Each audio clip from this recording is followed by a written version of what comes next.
গত সোমবার আমাদের দাওয়াত ছিল হচ্ছে শ্যামল ভাইয়াদের বাসায়। ওই দিন শ্যামল ভাইয়ের ছোট মেয়ে আমিনার বার্থডে ছিল। তো আমরা সোমবার হচ্ছে আরেকটা শহরেও গিয়েছিলাম, ওইখান থেকে এসে রাতে হচ্ছে ওদের বাসায় গিয়েছিলাম। তো বাচ্চারা সবাই কেক কাটতেছিল, এদিকে ভাবি এই কেকটাকে বানিয়েছে।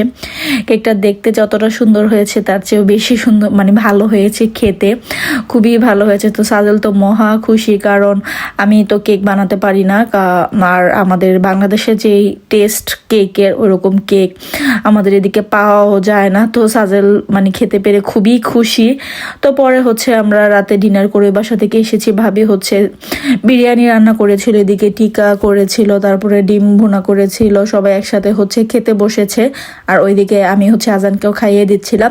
আর এটা হচ্ছে সকাল থেকে ক্লিপ। তো আমরা বের হয়ে যাচ্ছিলাম বাতকিসিংহেন যাওয়ার জন্য। তো ওই দিন সাজেলের বাবা ডক্টরের অ্যাপয়েন্টমেন্ট ছিল, তো আড়াইটা অ্যাপয়েন্টমেন্ট ছিল। তো এখান থেকে যদি মানে গাড়িতে করে যাওয়া যায় তাহলে বেশি টাইম লাগে না, সর্বোচ্চ আধা ঘন্টা লাগে। কিন্তু আমরা তো যাব হচ্ছে ট্রেনে করে, তো আমাদের একটু টাইম লাগবে, তাই হচ্ছে আমরা একটু আগেই বের হয়েছি। আমরা বাসে করে আগে হচ্ছে ট্রেন স্টেশন চলে গেলাম। ওইখানে হচ্ছে সলোমন ভাই, উনিও আমাদের সাথে যাবে। তো একজন দোভাষী নিয়ে যেতে বলেছে, কারণ আমরা ততটা ভালো ডয়েচ বলতে পারি না। আর যেহেতু ডক্টরের ব্যাপার, তো বলেছে যে ভালো বুঝে এরকম একজন মানুষ নিয়ে আসতে। তো আমরা ভাইয়া দিন ফ্রি ছিল, তাই ভাইয়াকেও সাথে করে নিয়ে গিয়েছিলাম। তো পরপর দুইটা ট্রেন চেঞ্জ করে দেন হচ্ছে আমরা ওইখানে চলে যাব। তো আমার বেশ কয়েকবারে যাওয়া হয়েছে, ঠান্ডার মধ্যে যাওয়া হয়নি, গরমের সময়ে।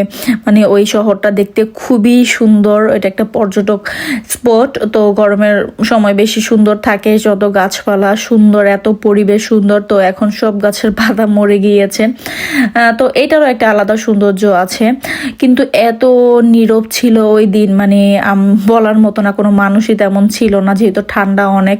তো সাজেলের বাবা হচ্ছে ডাক্তার দেখাতে চলে গিয়েছে, আর আমরা হচ্ছে একটা পার্কে বসেছিলাম। তো এখানে বেশ কিছু ক্লিপ নিয়েছি, তেন হচ্ছে ডাক্তার দেখানো হয়ে গিয়েছে। আর ভাইয়ার হচ্ছে যেই খানে কাজ করে ওইখান থেকে কল আসছে, তো ভাই হচ্ছে আর্জেন্ট চলে গিয়েছে। তো আমরা খাবারের দোকান খুঁজতেছিলাম। তো এদিকে একটা চাইনিজ রেস্টুরেন্টে আমরা যতবার আসি ততবার খেয়েছি, কিন্তু ওই দিন ওই দোকানটা অফ ছিল। তো আমরা অন্য কোনো চাইনিজ রেস্টুরেন্ট খুঁজতেছিলাম, কারণ ইটালিয়ান রেস্টুরেন্ট বা অন্যান্য ওদের খাবার আমাদের কাছে তেমন ভালো লাগে না, আর খেতেও পারি না, সেটা সবচেয়ে বড় কথা। আর এদিকে তারা দুই ভাই হচ্ছে আইসক্রিম খাবে। দেন আইসক্রিম খেয়ে আমরা একটা চাইনিজ দোকান খুঁজে পেয়েছি, তো সেখানে যেয়ে হচ্ছে খাবার অর্ডার করেছি। তো এখানের খাবারটাও মোটামুটি খুব ভালোই ছিল।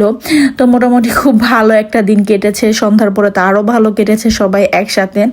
তো অনেকদিন পরে একটা বার্থডে সেলিব্রেট করলাম, তো ভালোই লেগেছে। আর এদিকে চাইনিজ খাবারটাও খুবই মজা ছিল।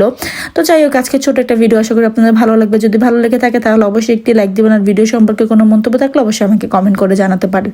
ফেসবুক থেকে দেখে থাকলে অবশ্যই ফেসবুক পেজটিকে ফলো করে দেবেন, ইউটিউব থেকে দেখে থাকলে অবশ্যই ইউটিউব চ্যানেলটিকে সাবস্ক্রাইব করে দিতে পারেন। তো আজকে এই পর্যন্ত, আল্লাহ হাফেজ।